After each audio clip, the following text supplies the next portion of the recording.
paint on the Italian map. It is unlucky that what will probably be the best villa is coming as the third villa.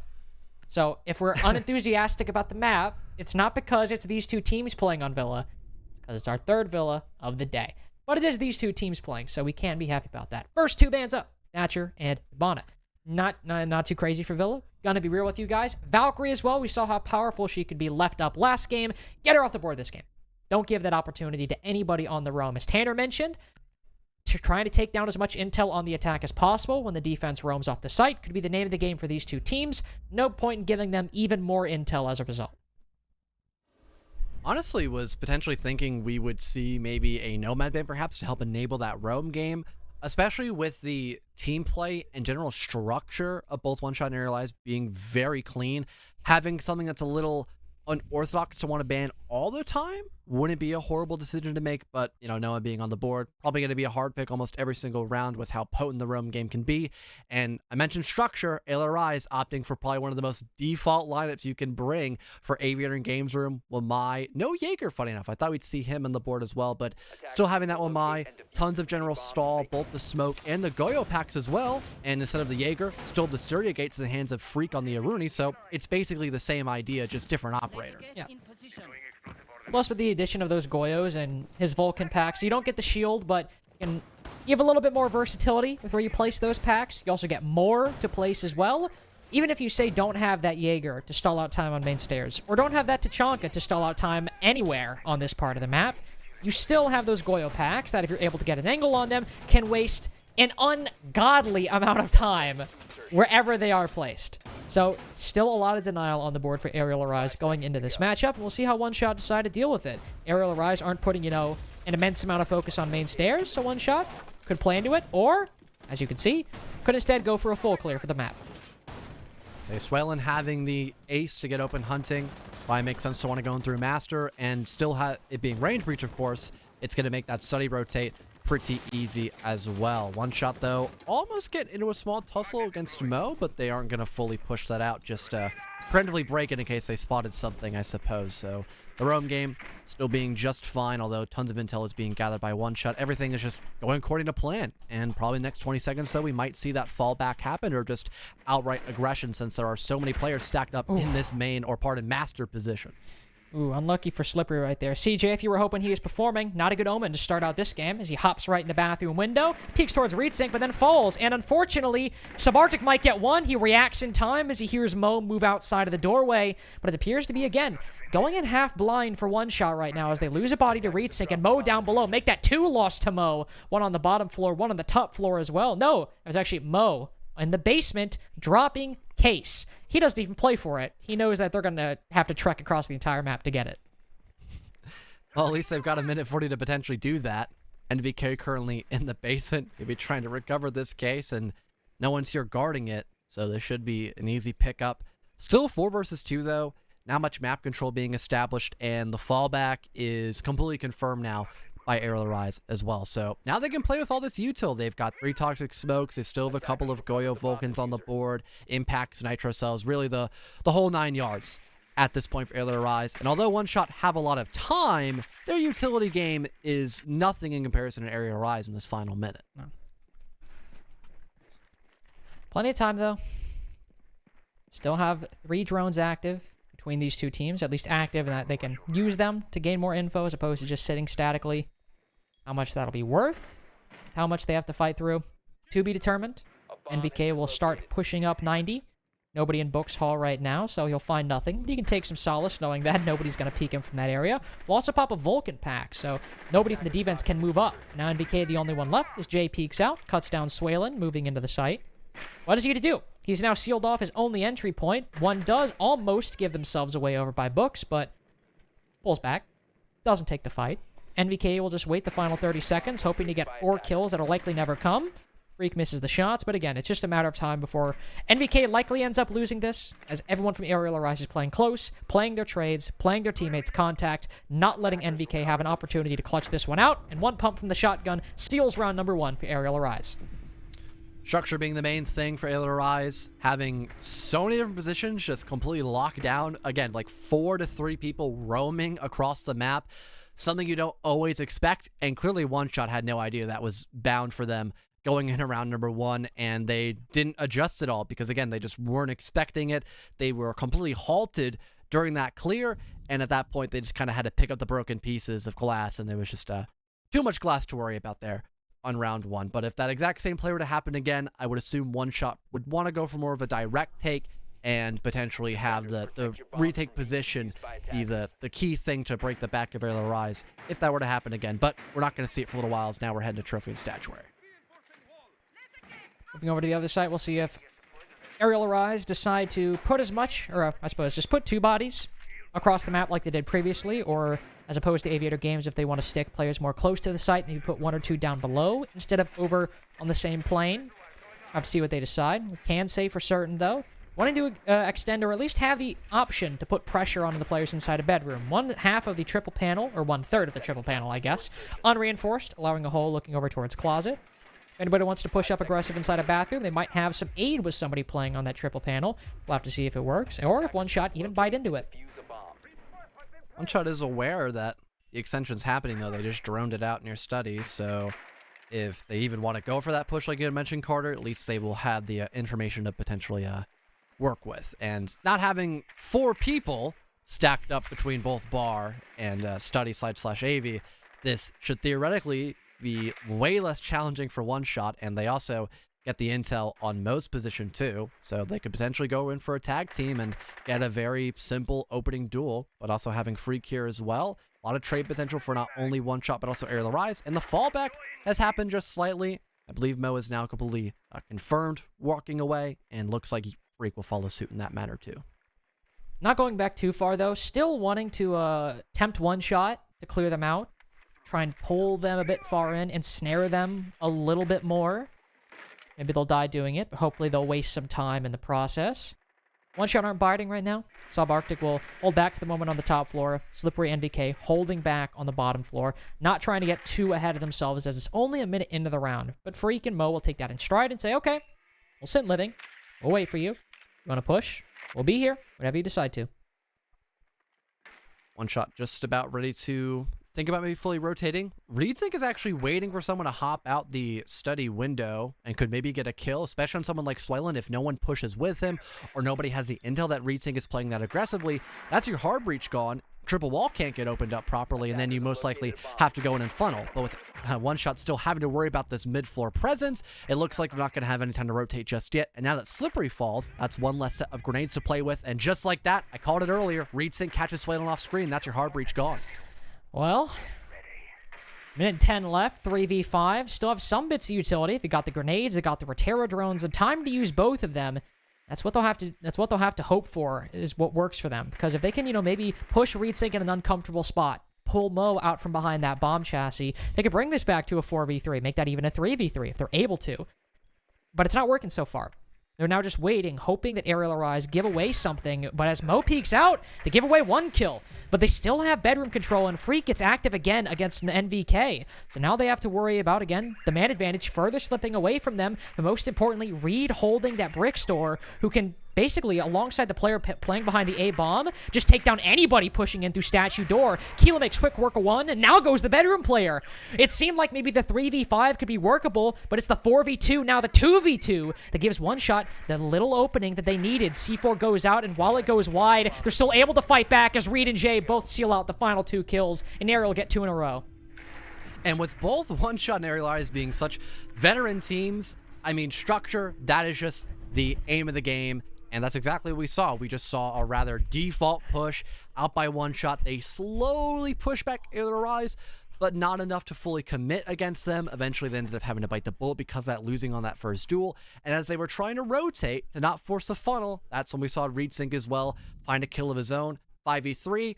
But then we saw a bit of overconfidence, I suppose, or maybe overcommitment to some angles by Aerial Rise that did allow One Shot to kind of feed themselves some 1-for-1s, but still having the long range to play with and not having to worry about Master Bedroom, that did allow Aerial Rise to fully tailor how they wanted to hold in that final minute, even though things were getting really down to the wire when they probably shouldn't have. Well, 2 very solid defenses so far, even if, again, as you said, still came down to the wire, still maybe getting a little bit over-aggressive inside of the site. Here, Oh, we've seen Villa 3 times today, everybody. I don't think we're gonna look at this and say, oh God, what could they be doing? What could Ariel Arise's idea be here? We've seen this. We've seen the pulse down below. We know he's gonna look up, give the intel to the players off the site and on the site. If anybody, says pushes through laundry or pantry, we have Freak, who can play off the site wherever the hell he pleases, really. Over by Aviator, over by Living, really wherever he wants. But there's going to be some players on site, 1 or 2. Going to be some players upstairs, 1 or 2. And then Freak in the wind on Vigil. We've basically seen some amalgamation of this in the past couple games on Villa. Well, so far for One Shot, their early game hasn't been all that phenomenal, just standard. And then when they get in those positions to go for gunfights, they either are just completely sidelined by someone at Ariel Arise, or they just simply lose that 50-50. Maybe having some better positions and a bit more aggression that could potentially help against Ariel Arise's war of attrition currently, but so far it's not going to bear any fruit. Freak is playing rather aggressive near Library, but doesn't die outright and can just always fall back, and no one's playing for that cutoff near Mudroom, and he'll do just that. He'll go for the safer call, and if need be, he can always condor one of his teammates and needs backup, and they could establish a trade system if that is the eventual decision here by Freak. Nobody outside Mudroom window right now, so he can be comfortable for the moment. Well, for the moment, but he's got to deal with these players pushing in through study right now, or library, excuse me. Take some damage from NVK, who's watching the angle just below that chair, hoping that Freak gets a little bit over-aggressive. But Freak, too, says, oh, small opening between the chair and the floor. That's an angle I can use to try to get the advantage on you. He falls back down instead. It's about a minute 20. He's gone. He can head back towards the site, either aid the upstairs players or the on-site players, whatever he feels. But because he's gone, here's that one-shotter focusing more so on this direct, but as the pulse goes out, Swaylin reads into that one perfectly, and what I was about to say was the on-site players need to be careful. Now, even more so. Now that Pulse is gone, a lot of information is completely removed here.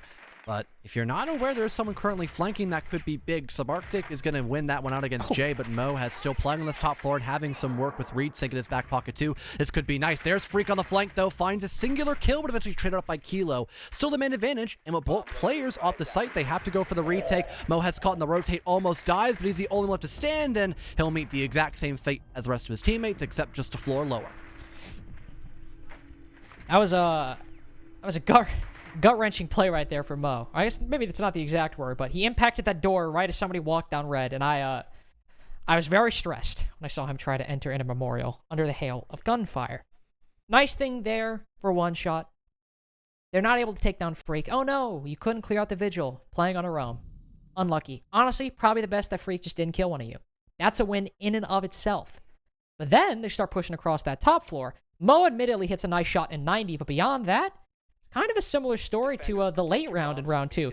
People from Ariel Arise start peeking out or start rotating in front of attackers, and One Shot are able to get their openings, except this time, instead of in the site, it was happening on the roam. One Shot are able to effectively get the man advantage, and when Freak goes for the retake, he actually, uncharacteristically for Freak, misses a spray with somebody's back to him.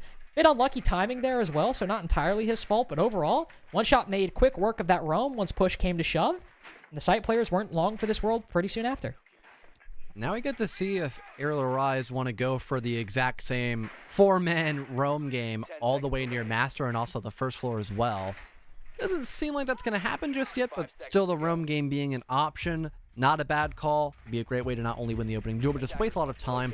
The fallback, especially if cutoffs are not established by One Shot, are very straightforward. You drop down in through the main skylight and just walk around through jungle, maybe go back up red stairs. You can still waste a lot of time in that position, or just completely fall back into the actual anchor presence, which also is a good option because, again, all that util that Ariel Arise has in their back pocket, they really don't have any of their eggs in one basket. They're just currently spread out evenly throughout both the early, mid, and end game position here. Freak certainly spread out from the rest of his team inside a trophy statuary right now. Plenty of one-shot attackers content to come away with this kill if he gives them the opportunity. He'll stay behind the panel for right now. Not wanting to get too aggressive. He'll just chill for the moment. Subarctic also going down below. Likely maybe to go for a nade if he wants to, but maybe just clearing out that position. He's got to worry about Mo, who's playing down here before previously, all the way back in round number 1. And I believe he's all the way down in the basement at the moment, so Freak could join either him or Reed if he wants to. It is only 2 on-site players right now, and Rome isn't exactly doing a whole lot. Maybe we'll see maybe the Red Stairs player catch Slippery off guard as he pushes up out of Boar. Freak getting aggressive, hoping that somebody peeks, but nobody's biting just yet. One shot still holding back for the moment.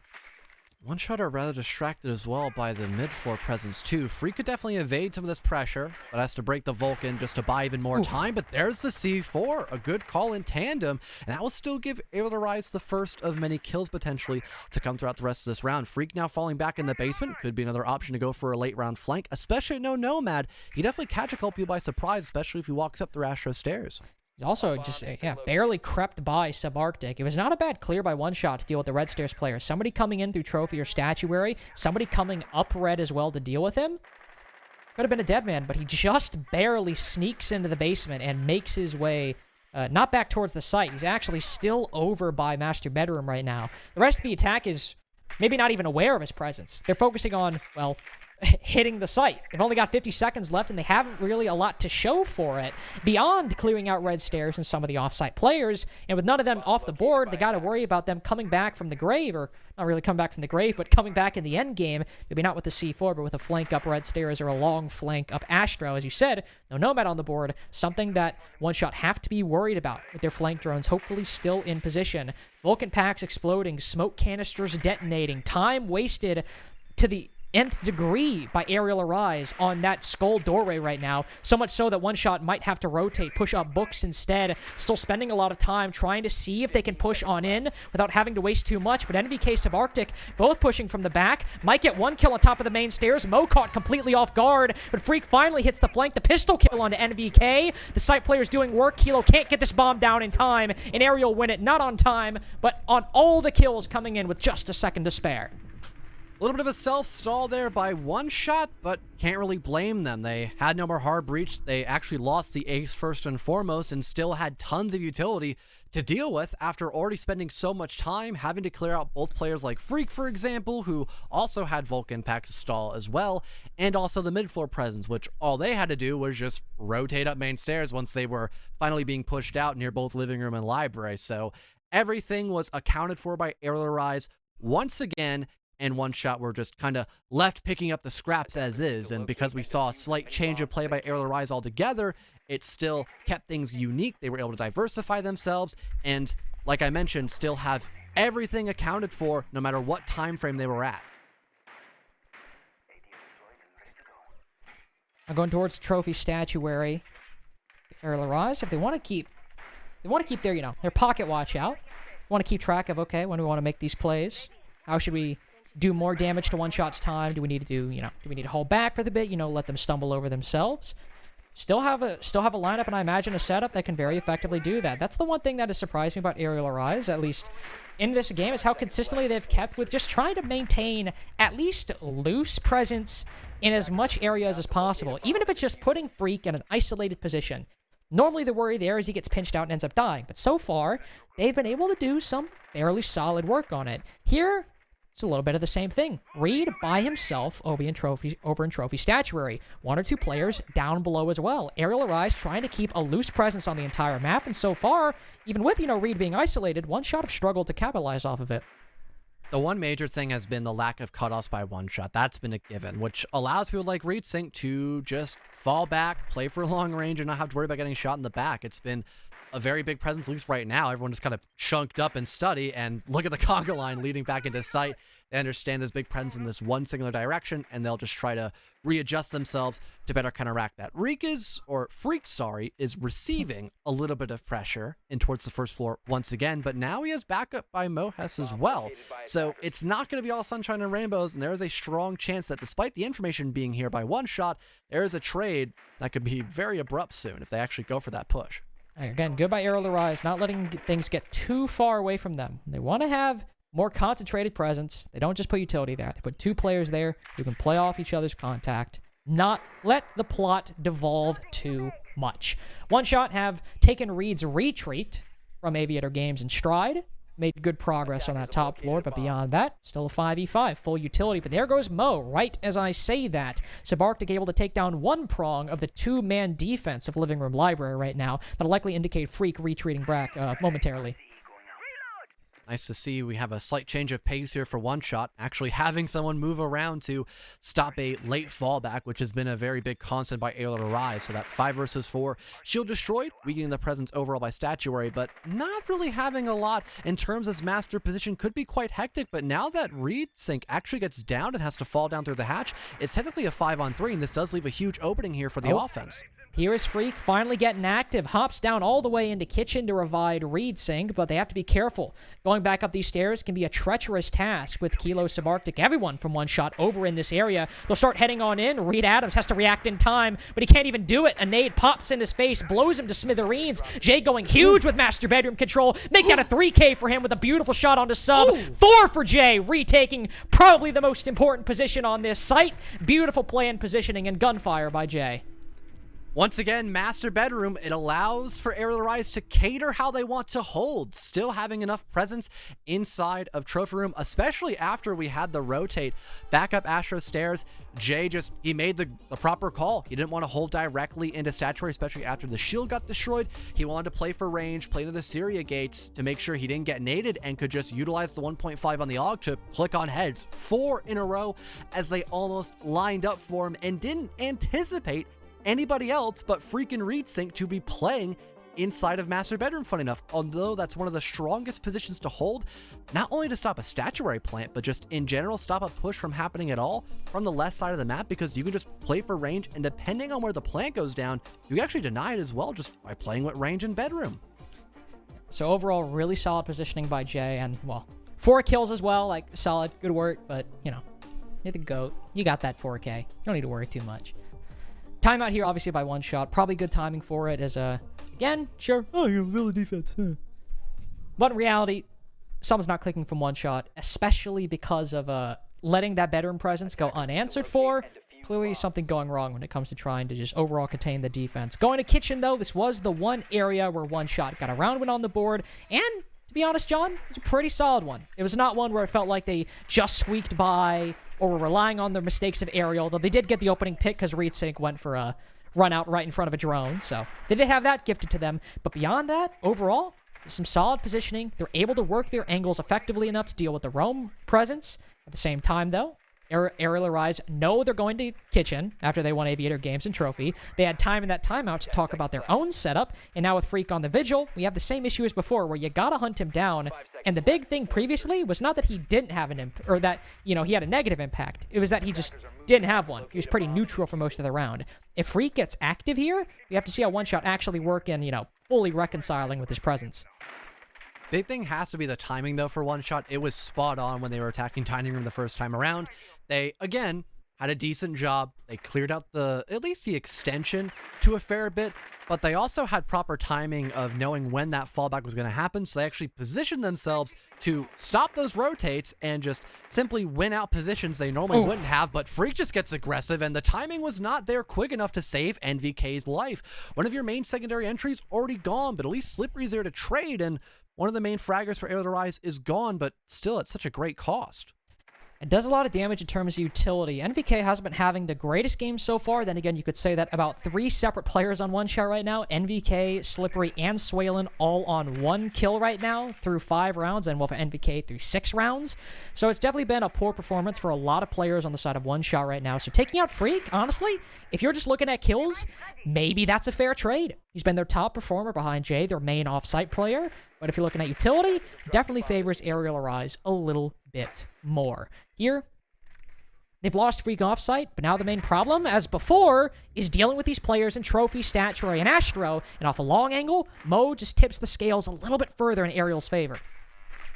Minute 30 to go, and still dealing with this extension and not having the right spots to actually deal with the fallback. It does look very problematic here for One Shot, and unlike last time, we don't have, you know, someone like Reed Sync just running out his pulse to go gather some kills. No, he's playing quite reserved in this position, and probably catering more or less off the fact he can play for Vert with the secondary shotgun, and also maybe have the Frost Mats catch somebody in a pretty rough predicament later in the round. A minute to go still. One Shot still at deficit. They can gather tons of information, but can they play off that information? That's the big question here. Might be able to use that remaining Dokkaebi call to reveal the positions of any remaining roamers or anchors on the site. they're able to time it properly, maybe even use that to get a nade kill. They want to really, really try and play loose, play off those sound cues. Right now, Subarctic in the 4v3 knows that One Shot don't exactly have a lot of very easy entryways into the site. You'll hear the Dokkaebi call, crouch, walk up pantry stairs, and hope that maybe he can catch somebody off guard behind that barricade. No opportunity presents itself, unfortunately. A lot is based on Slippery and Swaylin hopping through, but oh no, Swaylin hops in a frost mat. Now it's on Slippery to revive him. Gets a kill before he does. Reed Adams on the mute, cut down, but Subarctic taken completely off guard, almost whiff the shots. Mo does, but he still wins it out. Reed Sync with 2 kills, make that a frost mat injure and a 2K with the 9mm, 5-1/2 for Aerial Arise.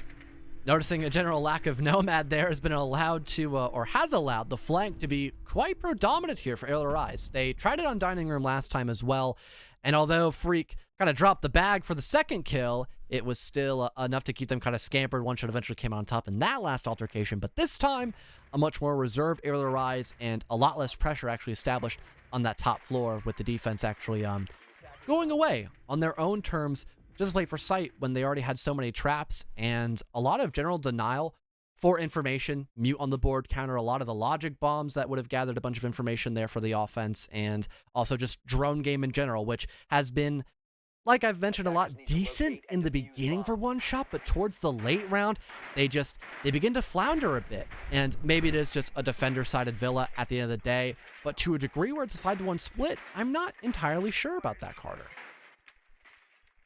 And we'll just have to see how this half ends up taking us. I know for certain that Tanner's feeling real good right now. Going to the second half. Tanner he's living life. He's happy right now. And to be fair, it's been a very good showing for Aerial Arise, and we talked about how all their losses have been in OT. I think we're all at least a little bit disappointed that they have been able to close out a lot of these games. But this, combined with the 7-2 they had over, what was LSR, right? Yes. Yeah, I don't know why I second-guessed myself there for some reason, but this combined with the 7-2 they had over LSR last week, this is the Aerial Arise that we were all expecting to see and are now, well, actually glad that we are seeing, that this was the team that is capable of performing at this level, but not just performing, but being show-stopping at this level. They can get a solid attacking round as well. I mean, this might be wraps for Game of the Day. At least overtime guaranteed at that point. 6-1, a very tricky slope to actually come back from. Well, there goes the Flores Rotero. Breaks an ADS. I don't think it caught the barbed wire, though, but still, SU did a play off of here for One Shot. And that's the one enjoyable thing about Flores, is he's just a one-man army. He can just do a lot of clearing on his own, and then the rest of your teammates can just kind of pick up the slack when needed. Even against some mute jammers, depending on how they're placed, you can simply evade them, and that will happen. The shield removed, and Swaylin is in a very risky situation at the moment, and if Aerial Rise can just continue to aggress upon him, that could be a very quick and isolated kill to make it that 5-on-4. Taking down both fronts where his utilities placed, the ADS is in the shield. If he wants to play on main, he's probably going to have to get aggressive at least a little bit, or time his peaks right, or gunfights right, if he wants to do so. We just waste a little bit more time. Another Rotero drone cements his position on the main stairs for the duration that it's on the floor. And Jay and Reed Adams, I almost said Reed Sync by accident, but I meant Reed, the man with the diffuser, both now just creeping in. Subarctic has a nice angle watching the bottom of main, though, so that is something the Aerial need to concern themselves with. They get too ahead of themselves, if they get, red in their eyes, trying to take down Swaylin. Mumai could very well cut them down, but oh no, he lets it slip by. Let 2 stomp up the stairs. One gets a kill, but Kilo with 2. A very well-placed C4 that does not only multiple bits of damage to Mo and Reed, but takes down Jay and Freak as well. Minute 10 to go. Now lost in the sauce a bit there for Aerial Rise. At least they get control of main stairs finally, but not much besides that. Still enough time to go out and drone. Some of those mute jammers, though, probably played to actually stop any intel from being gathered in the final minute, can now allow One Shot to be a bit more lackadaisical. NVK still in that light roam extension, too, can deny a study push quite easily near that skull doorway. Hops back into sight, but still, playing close to that vault doorway might catch somebody off guard in the final 40 seconds. Could very well. If you could just catch them in that off position, don't need to worry too much. Take that in stride. Ooh, long impact grenade. Try to destroy something on the opposite side of that reinforcement. Well placed as well. It's the last of Reed Adams' Selma charges. Mo dropped on the floor, 50 HP.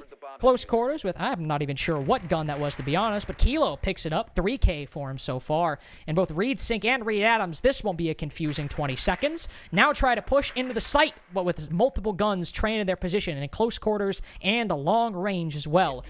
Swaylin with the shotgun finally peeks out, but he misses the pump. Let's Reed Adams get away with that one. But now Reed is the only one left. Life got a lot simpler for me, but a lot more complicated for him. Kilo gets a 4K. That's a simple number for you. But overall, nice round by one shot to start out. We can say that for certain. Having a lot of backup against the smoke, despite we saw a lot of pressure dealt towards him. We had the Flores drone to confirm that he either has to run up the stairs into Reed Sink's line of sight on the Flores, or he's stuck in main and is probably going to get grenaded. Yet we didn't see a grenade actually be thrown out at the right time to kill him. And because of that, he really got away with his life, almost robbing away a lot of the utility that was brought up by Aerial Rise. And again, having Kilo with that heads-up play, went for the Nitro Cell toss because the vertical play didn't work out, still found 2, and that just overall strengthened their general site presence. And Aerial Rise, they couldn't go on the grand rotate heading up through either red or 90 window. They had to play for a very, I wouldn't say a funneless, but a very one-sided attack, that last second take. And even the hard breach actually being counterintuitive towards them as well, because that's how I think Kilo found his third kill, was actually shooting through one of the openings in AV wall. So really nothing worked out for Aerial Rise, despite how much prep they put into actually clearing out that main position. Maybe Trophy Statuary will serve a little bit better for them. If you were confused for a second because you saw a Pulse sitting down inside a kitchen and you were like, oh, they're defending the first floor. Well, silly. You were wrong. It's all good. We all make mistakes. It happens. Welcome to the club. But no, one shot are actually running a Pulse to hold down below, aid the defense on the top floor, obviously. You know, if they're going for a direct, be like, hey, 1, they're pushing here. 2, I can play for the C4. Of course, there is always the worry that Aerial Rise could put a lot of focus on clearing out kitchen, and Kilo's position could be dangerous, but instead, looks like they're going from the south side and pushing on over. Once again, and in a study. And doesn't look like there is a roam game that's super prominent. There is one player in 90, that being NVK, but it's not going to take that much time to actually fall back. Shocked we didn't have anyone playing on board window, though, for the cutoff angle, so that is going to actually allow NVK to get away scot-free. Full HP for the Melusi, and although the map control is here by Aerial Rise, they will still at some point need to rotate and probably also deal with the first floor presence too, because I believe the Pulse of Kilo is still doing just fine playing near both Memo and Kitchen. And he's chilling with approximately 0 people attacking him right now, so he'll just, he'll heartbeat scan to his... I was going to say heartbeat scan to his heart's content.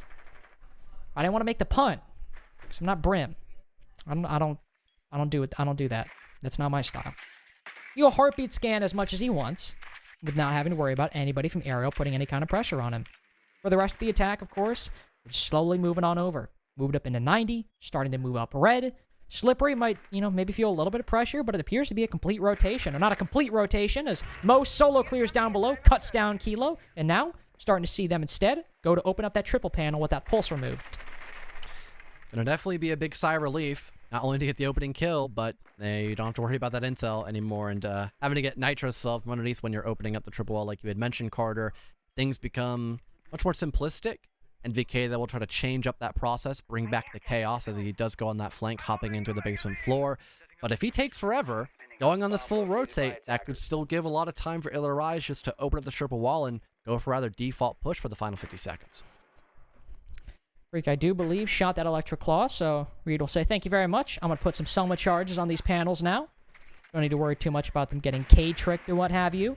Mo with the second kill of the round on a slip, pulling up inside of the site. They now fully cleared out Statuary, so to start moving on in with this breach and that door cleared, they can make good work of this. Though Swaylin with a single pump cuts down Reed Sink, but Freak getting active inside of the site. He's chilling right now.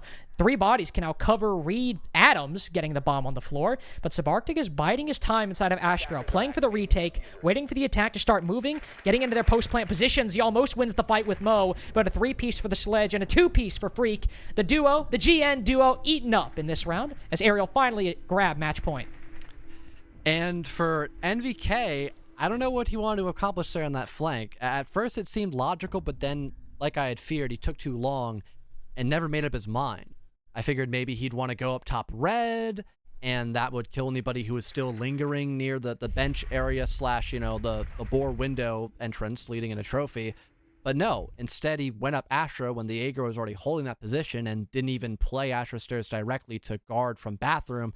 It was a aggressive push into Mo, and he won that gunfight. So that really nullified any hero play that was attempted by one shot.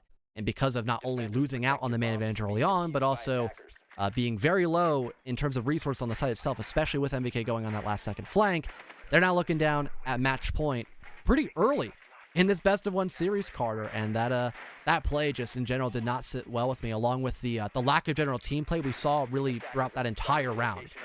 Yeah, game of the day could be our quickest one at that. Of course, I believe our ETK Carnico game was a fairly quick one, so not like it would, be the quickest by a wide margin, but would be sad, unfortunately. We were robbed of a closer series, though I will say, after the TTK one previously, I'm okay if we have a little bit of a shorter one, not gonna lie. Especially in the fashion that we saw that TTK AQ game. But I am hoping that we can see One Shot fight back a little bit here. They have maybe a solid opportunity on Kitchen to catch Aerial off guard, playing down below, still got that pulse, got a few C4s, those EDDs as well. The Subarctic actually all the way over by main right now, so hopefully he can get back to site in time. I briefly mentioned the lack of team play. I want to emphasize that a little bit more. For Aerial Rise, when they were going on these very emphatic roam games, they would have multiple people stacked up against one another. And even if that wasn't the case, at least they had the option to go for an early fallback. We didn't see that at all by Kilo when he was playing Pulse. He was there to sit the entire round and just hope nobody cleared him out, or he just had the intel to go win that gunfight with an advantageous position. And then we also just saw the general lack of site team play as well by One Shot. A lot of people just wide swinging engagements they shouldn't really have gone for without a little bit more seconds burned off the clock. And now we're beginning to see that again. We had an immediate fallback in anyone trying to go for that lurk presence on the first floor, allowing Jay just to hop in with little to no troubles. And one player on the roam game, from what it looks to be as of now, there are two, but rather spread out. NVK's playing on red, and Kilo is in between both Bathroom and Astro. So again, a lot of emphasis on isolation here for Aerial Rise, and they should be able to get the first kill with no hitches really attached. Well, we'll see if they end up doing that, because if they turn their attention to the top floor, that might just be true. But with everyone from One Shot being very camaraderie about all this, never mind, Freak just hops on in, but that's exactly what happens. Subarctic alongside his teammates are able to cut down one, though Mo trades it back, but finally Aerial Rise slowly start creeping in. It's a complete bloodbath at the entrance. No C4 lands, but a kill from Reed Sync, and well, not much anything else from the rest of his team, unfortunately. Looks like he might be taking a little bit of a tactical timeout here, an effective one at that, unless he wants to go for these kills. There's one inside of Memorial right now. Throw a flashbang in.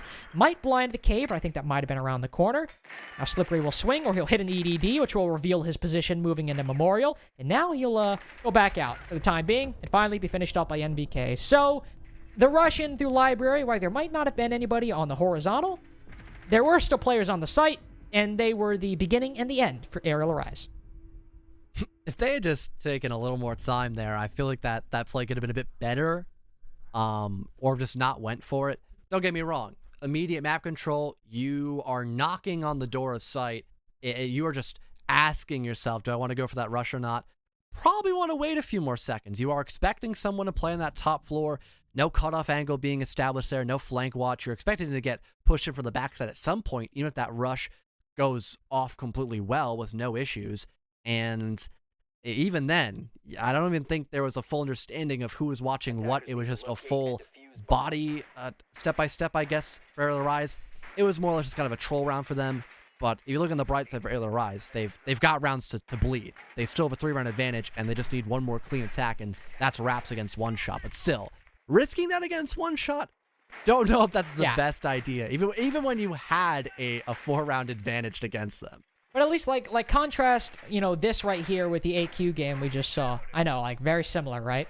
But clearly. Yeah, but with the AQ game, even up to round 6, their attacking half are like, okay, still need to see an attack that actually makes me feel good feelings by the end of it. Whereas with this, yeah, Aerial have lost 2 out of the 3 attacks they've gone for, but the one that they've won was genuinely clean, was genuinely good. So we know they have the capacity to do it. Now, whether or not they can transition that to Aviator Games or Kitchen, that's to be determined. But as opposed to AQ, where you and I were waiting for something more convincing to appear, we know Aerial can do it now, and it seems a lot more likely as opposed to then that in, a span of 3 rounds, they can get at least one. Biggest problem here was I would just probably dumb it down to maybe the general timing, I guess, or having more activity by everybody, but Reed Sync perhaps. We had multiple people trying to push in from bottom main after the Rotero drones were activated to break the shield and a couple ADSs by Swalen, But after that, things got rather quiet. We didn't have anyone, rotate near that top floor, for example, to maybe help near 90 pressure. It seemed like, although Aerial Rise knew exactly where the smoke was playing, everything but that, they were kind of running in blind. And it looks like they're taking a slightly different lead up on this round. They still want to clear out main almost the exact same way, but they're being a bit more proactive on the roam game itself, or the roam clear, pardon. But they might have missed drone Kilo. That's going to be matter of fact. He finds one on a Mo, and looks like Zofia of J is nowhere near to get that trade. He's expecting a cutoff angle, but it's a drop down through the hatch, so Kilo will live to fight for a bit longer on round 10. Yeah, good play by Kilo. Just get the kill, drop out. No need to. It's an Aviator Games defense. You don't need to hold living room and library all that hard. Just pop back down. You got a set of nades as well. Just chill on the side with the rest of your team. Beautiful kill by Kilo. Great impact by one shot early on. Now for the rest of the round, Aerial Rise will completely rotate. We already saw Reed Adams with the diffuser, chilling over by bedroom, but now Freak, Jay will all join the rest of the team in clearing out the trophy statue area, but it's a ghost town. There's tumbleweeds rolling through the area. There's NVK on red, but beyond that, everyone's already pulled back to the site, and Aerial Rise have a hell of a lot of work to do and not a lot of time to do it. I don't know if they checked for him either. Looks like they actually did detect him, and it looks like no one's here to actually help out MVK. There's a Nitro Cell, a little bit late, but still connects onto Reed Adams, and the flank by Kilo. That's sure as hell on time. 4 versus 2 for one shot, and now very limited options. Freak just hops in with no information, tries to win his one, and Slippery just mows him down with the bullet holes. One shot will take yet another round on their defense, and that one really went off quite successfully. Yeah. Though thankfully it was, I believe, due to the missed drone of Kilo. Of course, he's able to get that first kill. We see Jay drone through literally all of library and all of living room, and he did not spot Kilo sitting in there. So Kilo just gets his one, gets his freebie, hops down the hatch, doesn't have to worry. But then he doesn't rotate back like I, said he would. He instead stays off the site. And unfortunately, since Aerial Rise, as I did say though, don't have a lot of time and have a lot of work to do, they get heavily focused on clearing out NVK while also turning their attention towards the site. Kilo takes that opportunity and the ensuing chaos as they try to clear out NVK on red to go for a flank and a C4, both of which hit, and single-handedly he's taken this round from a 5v5 to a 2v4. And all they suffered was NVK playing on red, who was just, playing his life, delaying more time anyway. Overall, it's just funny how one singular missed drone ended up causing such a long chain of events when you also add in just a little bit of time spent or wasted clearing out the roam. And that wasn't even the problem last time for Aerial Rise. It was just they weren't expecting Kilo to get so aggressive in the top floor, this time it being the first floor, funny enough, and trying to maybe over-accomplish there a bit for Aerial Rise. It definitely caught them lacking, but still, 1 round away from victory. It's all they're going to need, and they did play a rather decent trophy room, to be honest. I mean, they won with a brilliant setup. They had immediate aggression, got the first kill. They rotated at a good time frame, and they also allowed a lot of isolation still, which has been the major issue for one shot overall. Is it's just been Kilo running around and shooting people, and then towards the end, it was also the Ela running around and shooting people. Hasn't been a lot of great team cohesion all that much, besides just the util in its position. Well, util can certainly go a long way, but yeah, as you said, hopefully we see something a little bit more put together overall. 5 seconds to go. With that timeout, though, both teams getting a minute to talk things over, to figure it out. I'm sure, hopefully, from both teams, we'll see some great play, even if this ends up being a 7-4 for Aerial. Hopefully it's a round to remember, so to speak. So, Pulse this time by one shot, which we saw previously on their defense, specifically of Trophy Statuary as well, who was chilling down below inside a kitchen, but he kind of just gave himself as an opening pick to Mo, since he was by himself, and, well, Mo shot him. Unlucky. Nobody played for the trade. This time, though, NVK, you mentioned team play. Not really playing with the team, just playing up aggressively inside of books. Tries to shoot a drone, but once he misses, or once he gets the drone either way, falls back pretty quick, and now isn't trying to give Aerial the opportunity for a 5v4 early on. Really sad. Oh, no. Now there's someone born. All right, never mind. Oh, but the timing, unfortunately, is not there favoring Mo. They had the right idea. They changed up. They made an improvement, yet it just failed at the very last second, tripping at the finish line, essentially. Kilo going to miss his mark, though, the Nitro Cell as well. So neither team able to get that 5v4, favoring themselves just yet. Freak now deciding if he wants to go and clear out from the lower regions of the map, potentially, and almost finds him something, but he's going to wait for maybe some more team pressure. Air jab gets placed in red, so maybe we're not going to have Freak play in that position just yet. Maybe he wants to use the nade just more linearly to clear out the site presence and not have to go for that vertical play.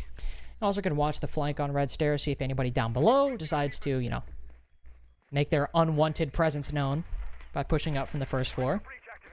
Won't find anything just yet. Half the round is now gone, and it's been fairly quiet. Some shots exchanged early on, but beyond that, one shot have been waiting on the site for Aerial to make some noise and push forward. There is one playing inside of Kitchen, though.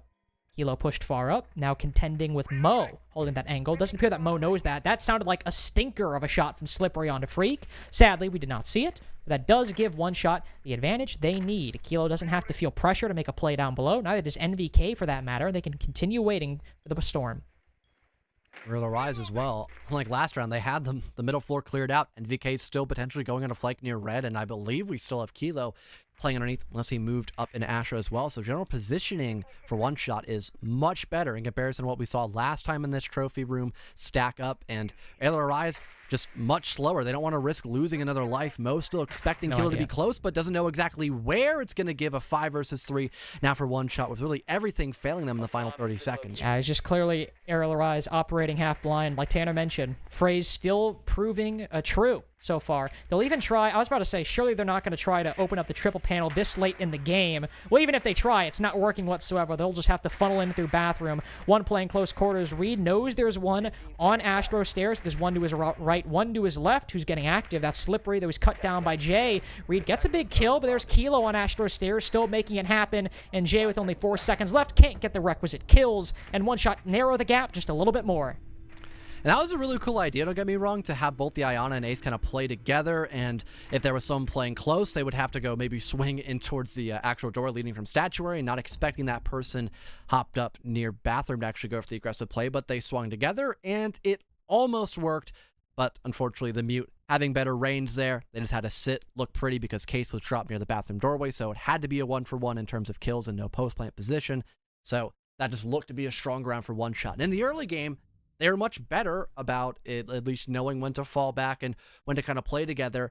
And like you've mentioned a couple times, Carter, the general sense of knowledge by Aerial Rise just hasn't been there in comparison to what we saw. In the beginning rounds, they were fantastic at isolating out people like Kilo, for example. Your top fragger now dead. You don't have to worry about that play near, Tetris, for example, or Kitchen. But now it's Aerial Rise kind of scrambling the final moments to just kind of pick up where they left off and see if they can at least refrag and just win via the kills, because their hard destruction isn't working out well, their util clear isn't working out, and even their drone game has been rather lackluster in these past couple rounds. Well, we can't even say that, Kitchen is not a sure bet, obviously, but we can't even say that, this is truly their opportunity to get the round they need, finish this in regulation, deny overtime, whatever we would say in that position, right? This wasn't even particularly a super close round for Aerial Rise. They pushed in through living and then hit the site. They didn't do any work. No clear up top. No even seeming full intel on the site players. They just pushed in and they died. And it was over and done with in like a matter of a minute or two. Thankfully for Aerial, they're being a bit more thorough here. There is still some offsite players that they need to deal with. And if the intel is going to be, 50% there like it has been the past few rounds, I'm worried that NVK gets a kill, goes off, and they're still playing for overtime. But no, here, NVK falls. Maybe they still have a 7-5 in them. I'm just glad we saw Aerial Rise finally have someone at bore window at the right time Let's go. to kill NVK, going for the same retreat that we've seen almost every other round, except for on AV. So now one of those main roamers gone. That's a huge excitement there for Aerial Rise, a big morale boost, but still not completely over just yet. There's more than one person playing on this top floor, so it's not all sunshine and rainbows for Aerial Rise, despite the fact they've got the 5-on-4. Tons of long angles that can be contended by Kilo, in particular with the 1.5 on the 9X, and with no one playing up near Master Bout just yet, it does seem to be still a rather linear attack by Aerial Rise. No one on that late rotate just yet. We'll hold this position down for right now on the top floor. A lot of the attack is actually moving down to the bottom. Swaylin, very aggressive inside of Laundry. Takes down Jay, moving to that doorway. Again, one of the teammates rotating from their push on in through the southern side. He goes to the doorway. I guess ends up falling to Swaylin. But now Aerial Rise will try not to waste too much time mitigating that with some new control on the top floor, but oh no, Kilo cannot escape in time, puts Reed to 1 HP, but ends up falling to the DMR, so these on-site players that were there before don't have any roamers joining them now. Ooh, both gathering tons of information, but no one to play off it besides him and Swalen at the moment. 4 versus 2, and looks like some vert will be established. Great C4 by Swalen, though. 3 versus 2, definitely much better in comparison to that 4 on 2, so not over just yet for one shot, and the droning is not there, which currently will be matter of fact. No one expects Swalen to be playing so aggressive near the hatch drop. He finds a triple on the mute, and now things are equalized once again. Somehow just caught them completely off guard by remaining completely still. Mo going big with a nice kill, just almost saves it. And Swalen now on 1 HP. He's got the diffuser, but a nade right in front of him. He can hold the diffuser from below, but Aerial, they're on the opposite floor. They got to go for these kills. They'll hold an aggressive angle, a very aggressive one at that, as Freak reloads his lengthy magazine. But Mo spots the head, and it's all said and done. 7-5 for Aerial. They stopped the comeback by 1 shot, and they finished what they started all the way back when it was 6-2. And pretty much after the timeout as well, Carter, they really cleaned up their act. They had the idea of better coordination that didn't consist of everyone just pushing in from the exact same side of the map and doing nothing. On their last trophy attack, we saw exactly that, with 3 people hopping into Master and really only 2 of those people doing all that much, where we had Mo trying to do almost